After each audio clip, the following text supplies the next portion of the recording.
3월 15일 BIS 국제결제은행에서는 달러와 원자재, 달러와 유가의 역외상관성이 깨지고 있다라는 보고서를 내놨습니다. 금융 투자의 저변이 넓어지면서 원자재 시장에도 상당히 관심이 많으실 건데요. 꼭 짚고 넘어가야 될 이슈가 될 것 같습니다. 삼성선물 유튜브를 꾸준히 보신 분들은 너무나 잘 알고 계실 겁니다.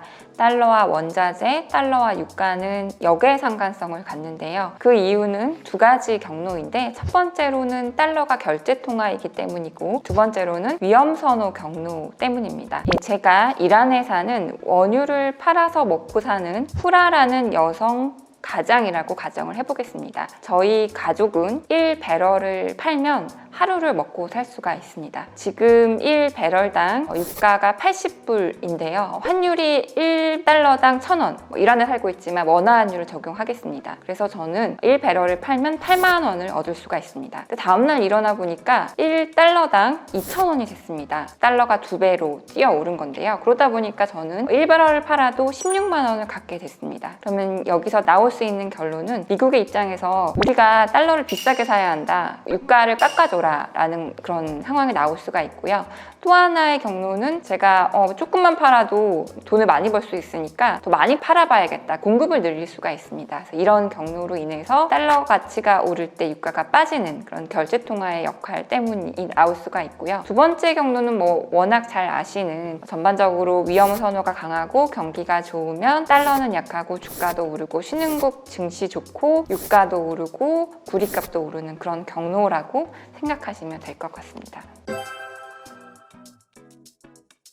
물론 이제 원자재 시장도 상당히 복잡하기 때문에 항상 달러와 역외상관성을 갖지는 않습니다. 특히나 원자재 시장은 수급의 영향이 크고요. 때로는 지정학적 리스크의 영향도 많이 받습니다. 예를 들어서 전쟁이 나면 달러는 강해질 수가 있겠죠. 뭔가 리스크 오프 상태니까. 근데 전쟁이 났기 때문에 유가는 오를 수도 있습니다. 그러면 이제 과거 사례들을 좀 살펴보도록 하겠습니다. 90년대 후반부터 최근까지의 사례들을 보면 달러와 유가가 양외상관성, 그러니까 역외상관성을 보이는 것이 우리의 상식인데 오히려 양외상관성이 뚜렷한 4가지 사례가 있습니다. 첫 번째 사례가 99년부터 2000년 2년 동안, 두 번째 사례가 05년 후반부터 06년 초반, 그다음에 세 번째 사례가 2017년, 네 번째 사례가 팬데믹 기간 최근입니다. 첫 번째 사례 같은 경우는 아시다시피 나스닥 버블의 기간입니다. 버블을 잡기 위해서 연준이 금리를 올렸고 그러다 보니까 달러가 강세를 보였고, 근데 버블과 함께 유가도 같이 올랐습니다. 그래서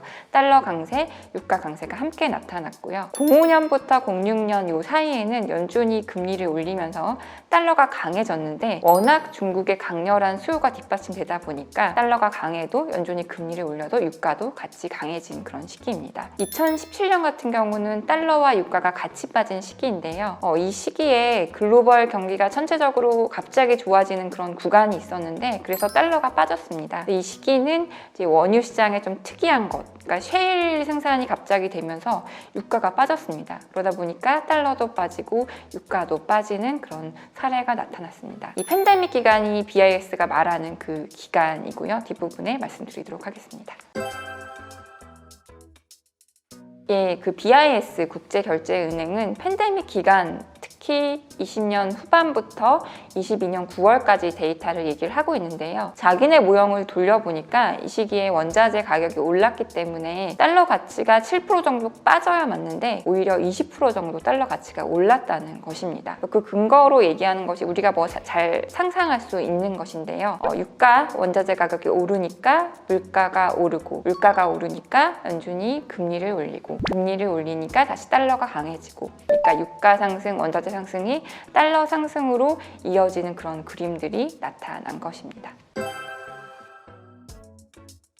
사실은 과거보다도 앞으로 계속 그럴지가 더 중요할 것인데 BIS 국제결제은행은 앞으로 그럴 수 있는 환경이 조성될 것 같다라고 이야기를 하고 있습니다. 가장 큰 이유, 주요 이유가 미국이 원자재 순수출국, 에너지 순수출국이 됐기 때문입니다. 달러가 일종의 상품 통화처럼 됐다는 것인데요. 아시다시피 호주 달러 같은 경우는 원자재 가격이 오르면 같이 강세를 보입니다. 그러면 순수출국이 됐다는 것은 어떤 경로로 영향을 영향을 미치느냐. 예를 들어서 유가가 올랐습니다. 근데 미국은 유가를 팔아서 먹고 사는 나라이다 보니까 이로 인해서 무역수지 흑자가 커졌습니다. 무역수지 흑자가 커졌으니 달러가 강세를 보여야 된다. 이런 경로를 통해서 유가 상승, 원자재 가격 상승이 달러 강세로 이어질 수 있다라고 이야기를 하고 있습니다.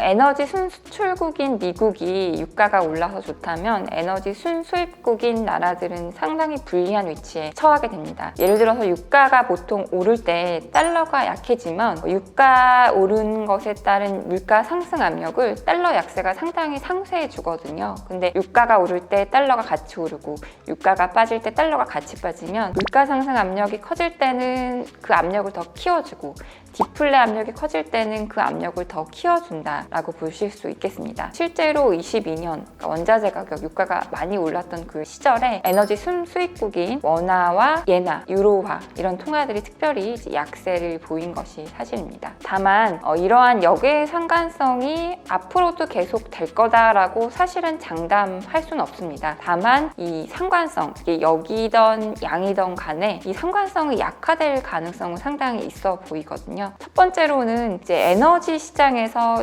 원유 시장의 비중이 줄어든다라는 그런 이유가 될 수 있고요. 두 번째로는 달러의 결제 통화로서의 역할이 특히 원자재 시장에서 작아질 수 있다라는 점입니다. 사실 미국이 지금 중동에서 에너지 수입을 열심히 하다가 수입을 덜하는 상황이거든요. 그리고 특히 군사적으로도 중동 지역에서 발을 빼고 있는 상황이고, 그래서 중동에서 원유를 수입하는 나라들, 특히 미국과 비동맹국인 나라들은 달러를 쓰지 않고 다른 통화, 위안화를 쓴다던가 그런 노력들을 하고 있습니다. 그래서 달러가 결제 통화이기 때문에 유가, 원자재와 역외상관성을 보이는 그런 고리가 점점 약해질 수 있을 것 같습니다. 지금까지 드린 말씀은 중장기적인 이야기고요. 여전히 저희 김강래 수석연구원이 쓰는 에너지 데일리를 보시면 달러와 에너지 가격은 상당한 상관성을 갖습니다. 하지만 신압으로 이러한 그 환경의 변화가 시장에 영향을 미칠 수 있는 만큼 계속적으로 주목하시면 좋을 것 같습니다.